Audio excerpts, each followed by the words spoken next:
I think VR, AR, artificial intelligence, so AI as well, the introduction of chatbots and automated customer service and programmatic advertising, all of these things are changing the face of advertising as well, very much so. But I think it still comes back to the insight, and I think it really does come back to how we can make content that is useful for consumers. I'm really fascinated as well with facial recognition software. I'm really interested at how that's going to change fintech. Do you get to a point where, because I'm looking at my phone and there's facial recognition software, you understand that I'm in a good mood and I'm 96% happy, therefore it's a really good day to invite me to buy something, and it's a really good day based on my previous searches to understand exactly what product advert I should be served. Or indeed, from a fintech point of view, if I'm looking a little bit stressed, then is today a good day to be talking to me about opening a new credit card? Or if I'm really happy, do I get access to more money and bigger loans? Or if I've been happy for 5 days in a row, what kind of behaviours and products and services can change based on facial recognition, I think is fascinating. I'm really interested, I don't know, have you ever read a book called Ready Player One? No. Brilliant book, I really recommend you read it, by a author called Ernie Klein. And he's kind of written a utopia in, I think it's 2045, which is that we've destroyed our planet so greatly that we all live within virtual reality, because it's the only place where, we can create these beautiful worlds and where we can be who we want to be, whereas in reality we've used up all of our resources on Earth and we're living on this shell of a planet. And it's basically written around the idea that a gentleman who created this visual and augmented reality that everyone lives in dies, and he leaves his millions and millions of fortunes to the world, but hides it within the augmented universe that they live in. And so everybody becomes a gamer on the planet, desperately trying to find this treasure hunt in this virtual augmented reality. It's fascinating. It's unput-downable. I couldn't put it down. I started reading it and literally couldn't put it down. And there's loads of fantastic references to like nostalgic 80s gaming and video, and it's brilliant. It's a really good book. But it does paint this really terrifying future that we may all end up living in a real life matrix. We may all end up being in these places and spaces. And indeed, the way that this book portrays it is that the entire augmented universe that everybody lives in has commerce, has business, has opportunities to advertise products and brands, and that they live within them. Second Life was probably a bit of a start on that, wasn't it? Exactly right. So how is this now in your industry? How is this debated? What significance does it have? Huge for us. Any of the thought leaders within our industry are really talking about how we can use these technologies in interesting ways.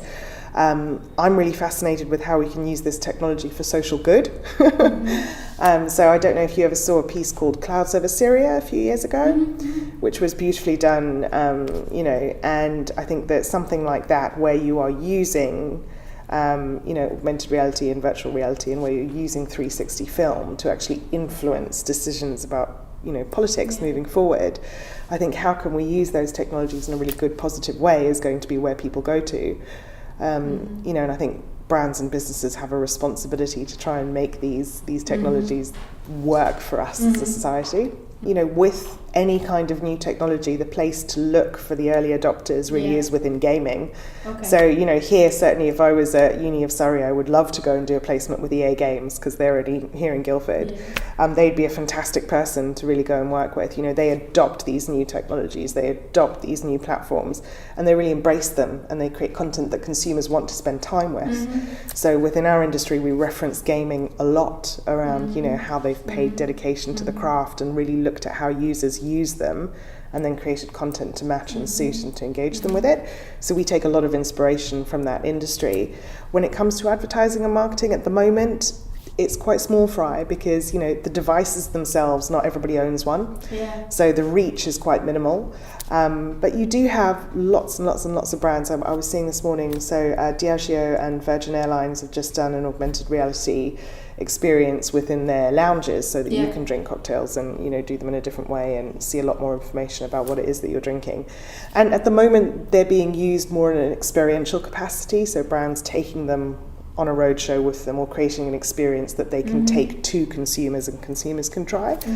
But I think that, you know, as more and more people buy headsets and they buy the devices and they buy the hardware to be able to view this content, the more important it's going to become for us.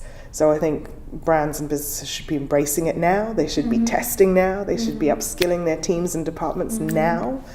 And I certainly think that anybody kind of coming into the industry, paying attention to AI, paying attention to AR and to VR in a big way would be really helpful and useful, because we're going to need those people really quickly. To understand it. If you're upskilled in that manner, that's what we need right now. Well, I mean, you know, Google Glass, I know that they stopped manufacturing it from a consumer point of view, but they're starting to bring Google Glass back in as a tool within, you know, business. And so you're seeing quite a lot of manufacturing and quite a lot of the car industry, you know, actually their engineers are using Google Glass in a really informative way for the job that they're doing.